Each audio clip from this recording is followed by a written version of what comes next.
Where did the name Burna Boy come from? This is weird, but I used to draw comic books and stuff.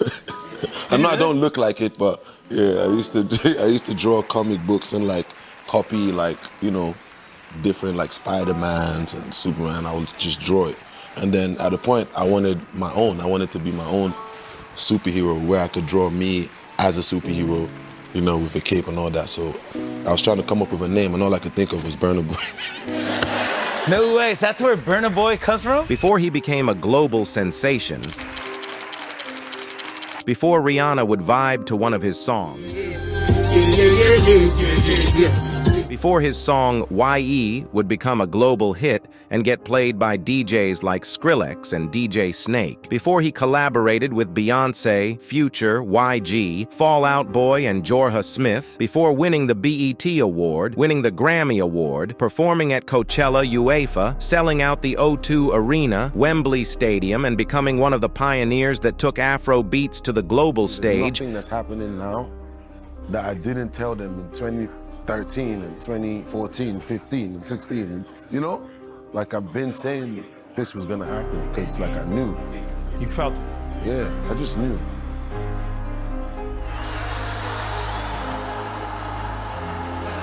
With his versatile style of making music by blending reggae, dancehall, pop, R&B, and rap with Afrobeats, which he uses to create melodies that resonate with people across the world. I want to come here and cross you over to where I am. Because where I am is the actual home of the beginning. He calls his style of music Afrofusion. It's like a pizza, right? Okay. And then imagine a pizza. It's like, what's the main thing in the pizza that every pizza needs? It's the flour. Right, okay, the dough, okay, the dough, the base, all right, cool. Okay, cool. so yeah, so Afrobeat is the base. Okay. Right? And then now you can have any pizza you want, but you have the Afrobeat base. You know, so there's the hip hop pepperoni. Oh, okay. He was once a kid born and brought up in Port Harcourt, Nigeria on the 2nd of July, 1991. See, I grew up in Port Harcourt most of my life. That's the south side of Nigeria, right? I don't know, it's different. It's a different world, man. But there's a lot of similarities between us and every other developing country. As a kid, he was always surrounded by music at home, with his dad who would always play Super Cat and Ninja Man, along with vinyl records, while his mom played Anita Baker, and his uncle, who was much younger, introduced him to Naughty by Nature and rap music in general, which greatly influenced him. Other kids are being proper and singing nursery rhymes and all of that. And my son was singing Naughty by Nature, hip hop hooray, with all the moves and everything. And, well, I got over the initial embarrassment because I had come to realize I probably wasn't very normal myself. His granddad, who managed the legendary Fela Kuti, also played a role in his love for music. My granddad, that's him right there.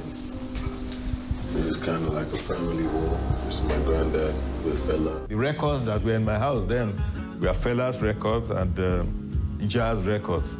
So he listened to what I had in the house, I mean, every day. That was the grounding for what he's doing. According to his mom, he formed a band with his friends where they performed at school events. Set up a music band, and they performed at school functions. And one of the directors of the school called me towards the end of his secondary school and was like, Mrs. Ogulu, your son is going to be a superstar. I was like, what, really? Mark my words, he's going to be very big, very rich. Get ready for fame and fortune. The UK is a place that accepted Afrobeats. And, you know, Afrobeats inspired a lot of the culture and stuff. The UK had a lot of role to play in his music. Growing up being exposed to different kinds of music and different kinds of culture. We hung out in Biarritz a lot. It's a rock city, hanging around the surfers and all of that. You know, he would spend summers in my brother's house in London, not in his house, but everywhere underground that there was music.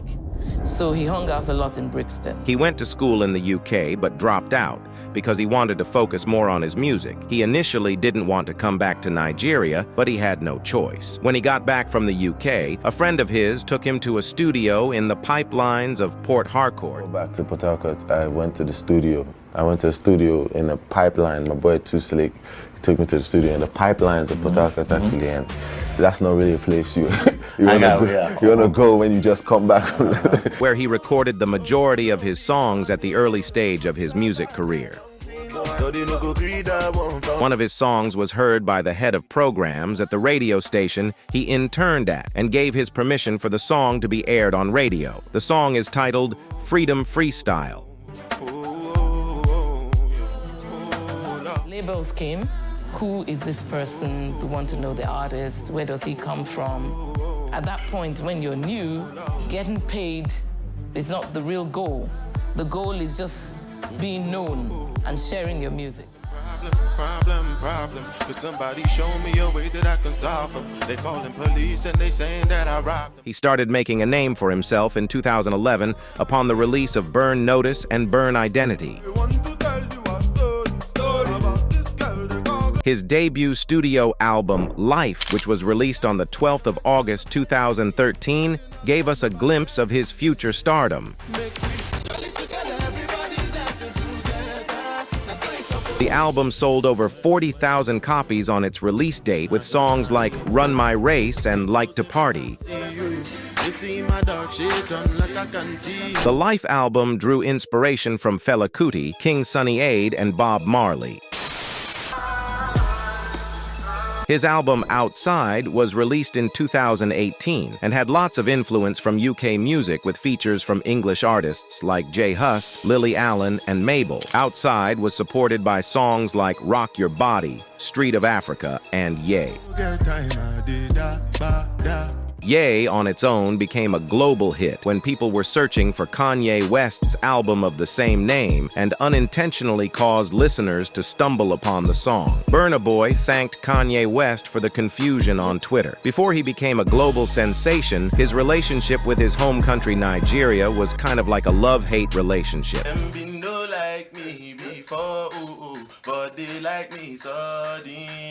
He was like an underground artist. Everybody was listening to Yaya and Flavor and Peace, and there's nothing wrong with these artists. All these artists are sick, but Burna Boy was right there. You lot are looking away. I'm like, yo, he's there. Stop looking that way and stop looking that way, because there's a guy called Burna Boy, and guess what? He's right there.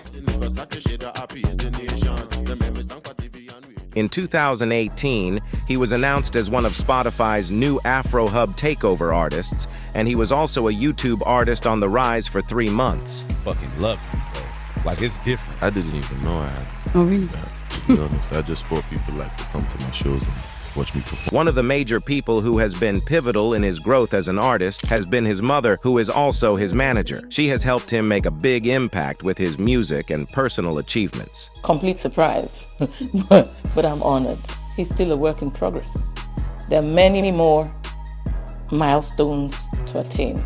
We need to just not sit down and look at what we've done, but keep doing more.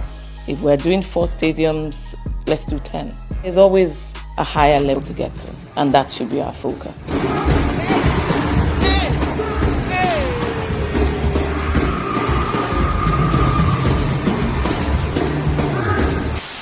In 2019, Burna Boy won a BET Award for Best International Act, where his mom gave a really memorable acceptance speech on his behalf. Thank you very much, BET. Thank you, Africa, because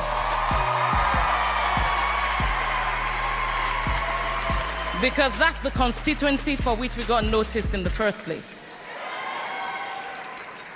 And the message from Burna, I believe, would be that every black person should please remember that you were Africans before you became anything else. He was also featured on Beyoncé's The Lion King, The Gift Project, where he wrote and recorded JRE, which is Yoruba for Use Your Head. Apart from the fact that it's Beyonce and obviously like from Destiny's Child and stuff, you know, It's like now, there's a bunch of people who didn't even know me before that are now my fans.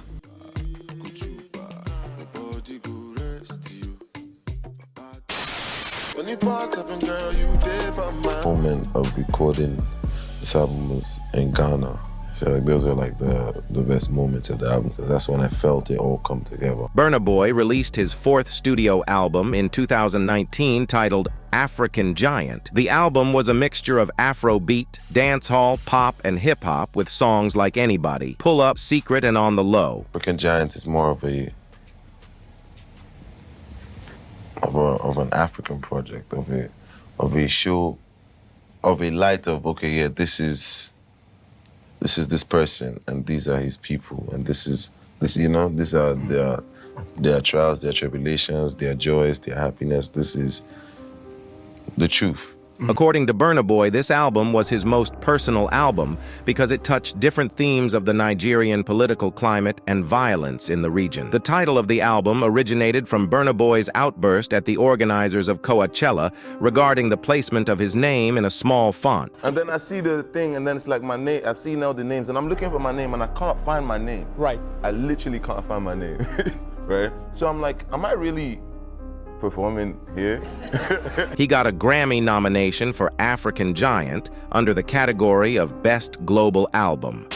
Remember when I couldn't level up, I was trying, but I couldn't level up. It was rough. I said, stop it. Besides making melodious music, Burna Boy also makes music for unity, improvement, and accepting your African roots, which he successfully incorporated in his album African Giant and Twice as Tall, which sends a message of resilience and transformation. In 2021, Burna Boy made history by being the first Nigerian to win a Grammy Award with his album Twice as Tall under the Best Global Album category. A little relief, because I deserved it. I don't see anyone better than you. Produced an album in that pandemic, and you went on to win your first Grammy. Congratulations, brother. Since you were last on our show, you won a Grammy. Congratulations, bud. Album is just really resonating, even more powerful than your previous material. Like it is, and it is. I feel like because in this album, the message was a lot more clear and more direct. I feel like that kind of did it. At the end of the day, Burna Boy's journey isn't just about music. It is about his resilience, passion, and power of self-belief to overcome obstacles and redefine his success. You see why I connect so much with Burna is because like everything is so different out here. Like when I listen to him and I listen to somebody else or anybody else, it's like you can just tell that he's doing his own thing. Got people depending on me. You're just not gonna be fucking with me. It's forever, I'm stuck with my team. Tell them Shadow I fucking OD. I got 10 toes on my feet.